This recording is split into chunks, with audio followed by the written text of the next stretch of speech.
2011 সালে ফেলানীকে হত্যা করে কাঁটাতারের তার লাশ ফেলে রাখার মধ্য দিয়ে শুধুমাত্র যে ফেলানীকে হত্যা করেছে বিষয়টি তাই নয়, বরং ফেলানীকে হত্যার মধ্য দিয়ে কাঁটাতারে ফেলানীর লাশকে ঝুলিয়ে রাখার মধ্য দিয়ে বাংলাদেশের 18 কোটি মানুষের সার্বভৌমত্ব আঘাত এনেছে ভারত।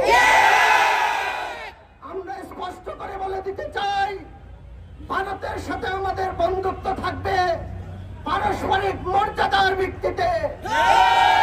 দেশের জনগণ যেন উপকৃত হয় সেই ভিত্তিতে হলো আমাদের মর্যাদা সম্পর্ক থাকবে।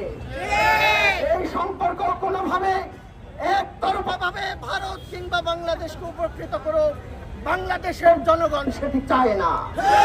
2011 সালের 7ই জানুয়ারি আমাদের বোন শহীদ ফেলানীকে হত্যার পর কাঁটাতারে ঝুলিয়ে রাখার মাধ্যমে বাংলাদেশে ভারত বছরের পর বছর ধরে যে ঐতিহাসিক নির্বিচারে সীমান্ত হত্যা চালিয়ে যাচ্ছে এর বাস্তব প্রমাণ সারা বিশ্ব লক্ষ্য করেছে।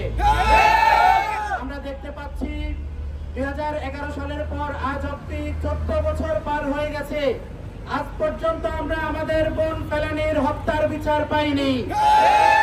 আমরা আজকের এই বিএনএস চত্বরে যেখানে শত শত শহীদের রক্তের মাধ্যমে ভারতীয় আধিপত্যের দালাল শেখ হাসিনাকে আমরা হটিয়েছি, উত্তরার এই শহীদ চত্বর থেকে আমরা অন্তর্বর্তীকালীন সরকারের কাছে আমরা দাবি জানাতে চাই, অবিলম্বে আন্তর্জাতিক আদালতে মামলার মাধ্যমে আমার বোনের হত্যার বিচার নিশ্চিত করতে হবে।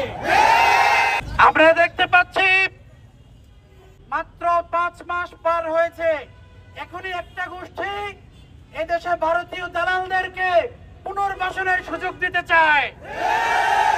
সংগ্রামী উপস্থিতি, আপনাদের কাছ থেকে জানতে চাই, আওয়ামী লীগ কি গণহত্যাকারী দল নয়? আওয়ামী লীগ কি ফ্যাসিবাদী দল নয়? এরকম একটি পরিস্থিতিতে দাঁড়িয়ে আমরা বাংলাদেশের সকল রাজনৈতিক দলের কাছে এদেশের গণহত্যাকারী দল আওয়ামী লীগের ব্যাপারে সুস্পষ্ট বক্তব্য এবং অবস্থান আশা করছি।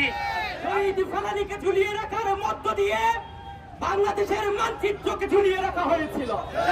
শহীদ ফেলানীকে হত্যার মধ্য দিয়ে বাংলাদেশের মানুষকে আজাদির বিপরীতে গোলামির দিকে ঠেলে দেওয়া হয়েছিল। আজকের এই বিক্ষুব্ধ সমাবেশ থেকে আমরা শহীদ ফেলানী যে কোনো ন্যায় বিচার পাইনি, বাংলাদেশের সরকার পরিচালনা পর্ষদকে বলতে চাই।